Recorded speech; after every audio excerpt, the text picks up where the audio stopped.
I have lived for nearly 30 years and have never been popular with women, but for some reason, kids seem to like me. Babies and strollers passing by on the street, toddlers being led by their parents.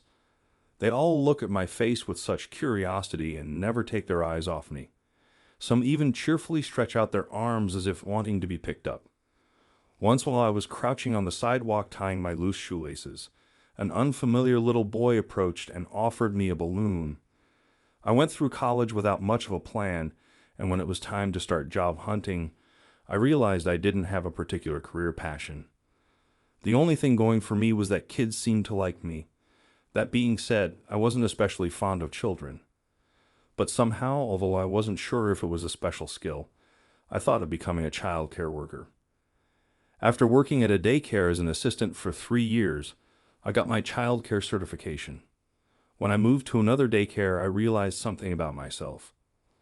I'm not a morning person.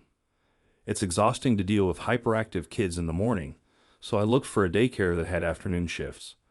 I found one 6 months ago that offered evening care. It's a great place to work. My hours are from 2 p.m. to 11 p.m. Good evening, I'm Mary. Dressed in my uniform, an apron with a bear on it, I cheerfully greeted her at the entrance. Good evening, Catherine's mom. After glancing at me, she gave a cold and emotionless stare. Darn it, I slipped up. She didn't like being referred to as Catherine's mom. Catherine is her 4-year-old daughter who is under our care 3 times a week. She came to pick up little Catherine after work. People often assume that parents who use night care work in nightlife professions, but in reality, they have various jobs like office workers, teachers, and entrepreneurs.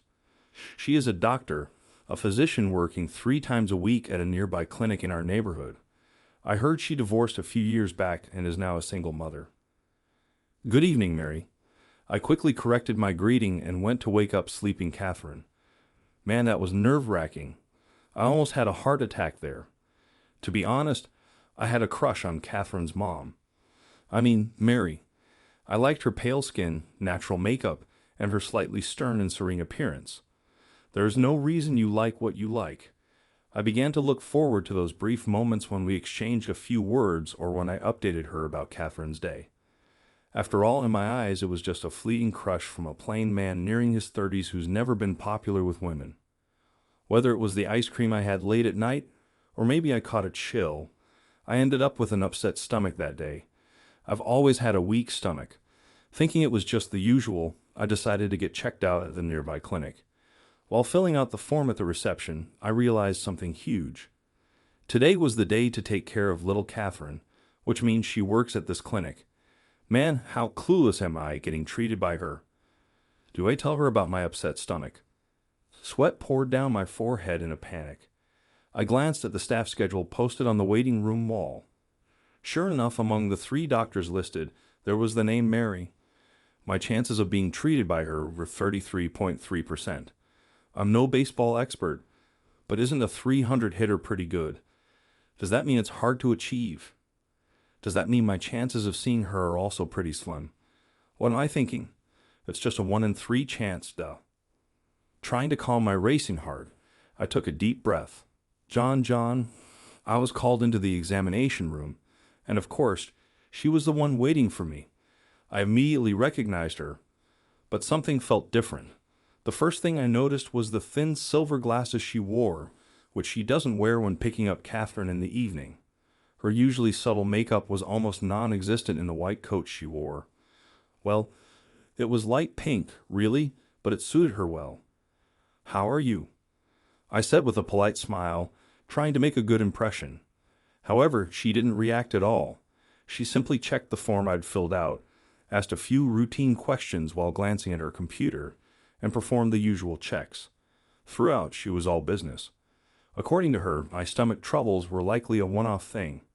She ordered a blood test just to be sure and prescribed some medication. I arrived at the daycare 2 hours late. Catherine suddenly hugged me as soon as I walked in. What's up, Catherine? While I was comforting her, a female co-worker told me that Catherine had been fussy the whole time I was absent. While I was away, little Catherine was quite fussy. She must really like me, I guess. Good evening, this is Mary. That night, As I greeted her at the daycare's entrance to hand over Catherine, she asked, "Good evening, I'll bring Catherine over now." That's what I replied. She then asked, "How are you feeling?" By the next day, my stomach issues were completely resolved, but ever since that day, I haven't felt great. I don't have a fever and my appetite is okay. How are you feeling? Just thinking about her words made my stomach churn and gave me palpitations for days. That day, as always, after playing with the kids, I was preparing snacks. Then Catherine, looking grumpy, clung to me. "What's wrong?" "Catherine, when I asked," she responded, "I don't like that person. I really don't," over and over. "Good evening, I'm Mary."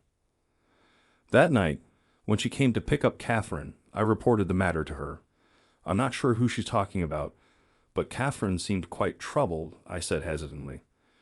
Mary's face darkened as she responded, "I said so. I had no high idea." About 10 days later, just past 7 p.m., the phone in my office rang. It wasn't the day to look after Catherine. I had just finished putting the kids to bed after dinner and was taking a breather. I happened to pick up the phone. I kept saying, "Hello," but there was just silence on the other end.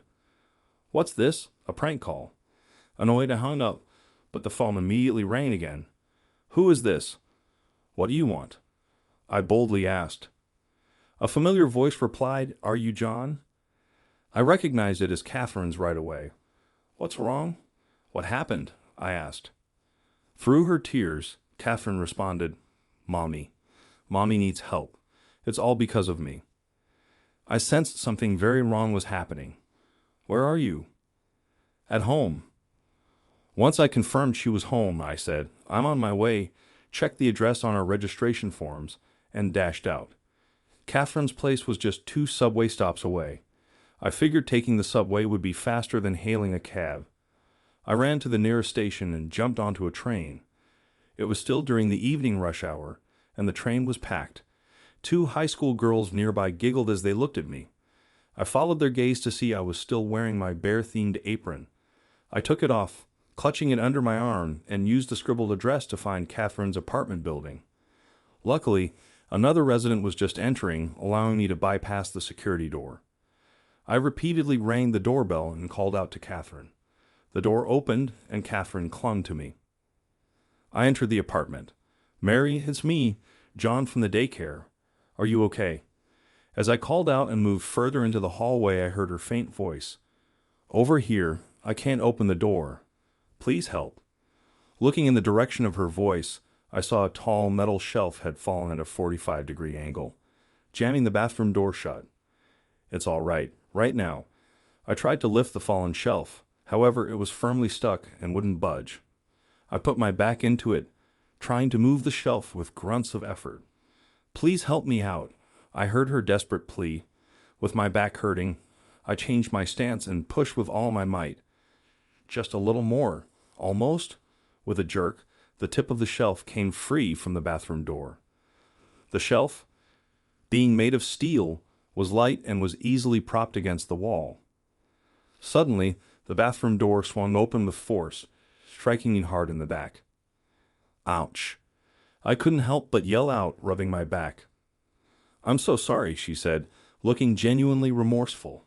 "When I called the daycare, they told me I could head straight home for the day." "Catherine, it's bedtime," she said to Catherine, who was clinging to me.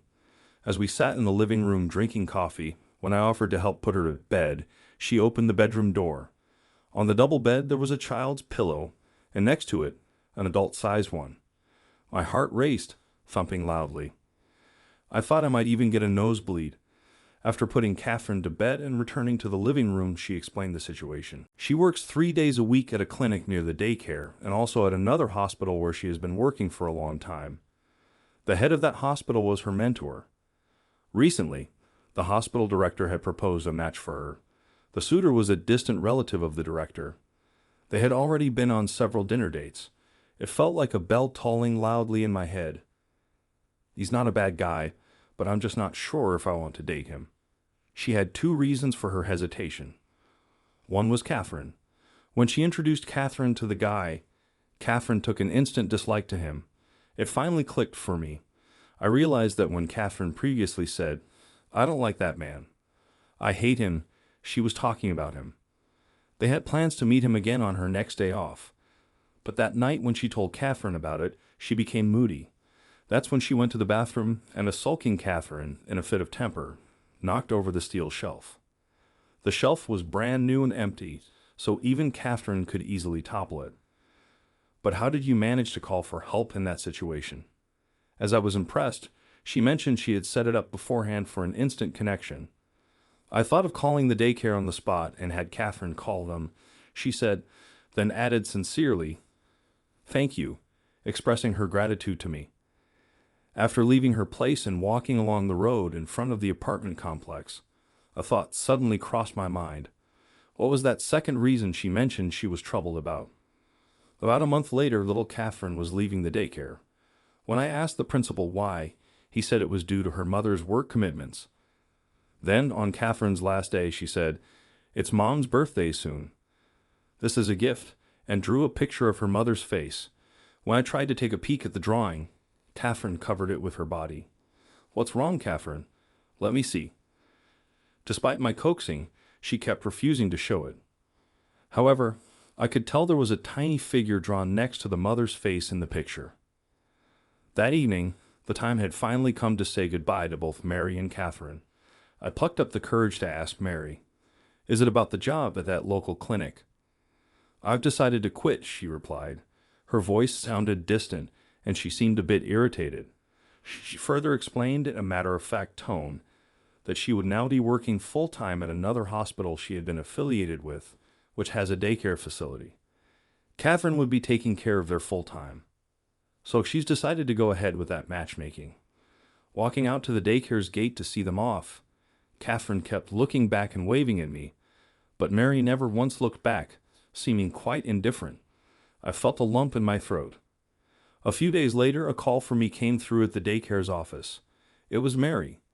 She wanted me to come to her place next Thursday at 6 in the evening. I told her I had work and couldn't make it at that time. "Please make it work. I'll be waiting," she said, and hung up before I could respond. I was puzzled. Why would she want to see me? I had no clue whatsoever.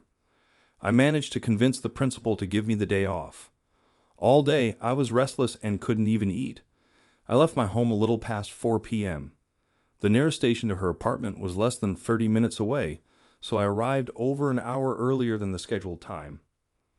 I went up to her apartment building a few times, then headed back to the train station. I wandered around the shopping district and returned to her apartment building again. After doing that a couple of times, I finally rang the doorbell at her building's entrance at 6:05. "We've been waiting for you. Come on in," she said. Despite having invited me over, her voice lacked warmth or friendliness when she greeted me at the entrance. Her face was tense with anxiety. Urged by her, I stepped inside the apartment. Suddenly, Catherine came running from the back. "Long time no see, John," and she clung to my leg. Once led to the dining area, the table was laid out with a lavish spread: salad, fried chicken, French fries, pizza, and a whole birthday cake. Taken aback by the unexpected setup, I looked at her. "Today is my birthday. Remember, my 31st. "That's why," I thought to myself. She could have just mentioned it right from the start. "Catherine insisted on inviting you." Oh, wasn't Catherine drawing a birthday present for her mom the other day? Catherine then playfully slapped me, saying I shouldn't have mentioned it. The drawing was meant to be a surprise. "You knew about today, didn't you?" Well, I knew it was coming up but didn't know the exact date. Upon hearing this, her eyes widened and her face quickly turned red. "Oh my, how embarrassing," she exclaimed, covering her face with both hands. Just then, Catherine brought over the drawing she had made as a present. Both she and I exchanged knowing glances upon seeing the drawing. After that, the three of us sat down and enjoyed her birthday dinner. During dinner, she opened up about something personal, something I have never heard before and probably wouldn't hear again. She mistakenly believed that even after Catherine told me it was her birthday, I ignored it. She didn't like being referred to as Catherine's mom by me because she felt I saw her just as a daycare mom and nothing else. When she picked up Catherine from daycare, She always made an effort to put on makeup and contact lenses because she was conscious of me. She was absent on Catherine's last day at the daycare because the thought of not seeing me again was too painful for her. Basically, she had always had feelings for me. What about that matchmaking? I turned it down. She explained that her going full-time at the clinic run by the doctor who proposed the matchmaking was purely coincidental. She also said that he wasn't the type to mix personal with professional matters. That was me jumping to conclusions. Besides, the head doctor said, if that's the case, there's nothing he can do. What do you mean, if that's the case? The main reason she hesitated about the matchmaking was Catherine, but there was another reason I hadn't heard. That's because I have someone I'm interested in now. With that said, she unfolded the birthday present drawing that Catherine made. It was a portrait of her drawn by Catherine. What caught her eye, and she pointed out, was a tiny figure next to it, a man in an apron with a teddy bear emblem on the chest. And with that, my faint admiration became a reality. After dating her for a while, I casually remarked, but a doctor and just a preschool teacher like me. She instantly flared up in anger, raising her voice. What do you mean, just?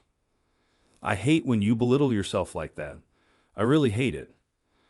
Time flew by, and now Catherine, who will be entering elementary school next year, calls me Dad. How did you find today's story? Please hit like and subscribe to the channel, and it will be a great motivation for us to continue our work. We're looking forward to reading your comments. See you in the next video.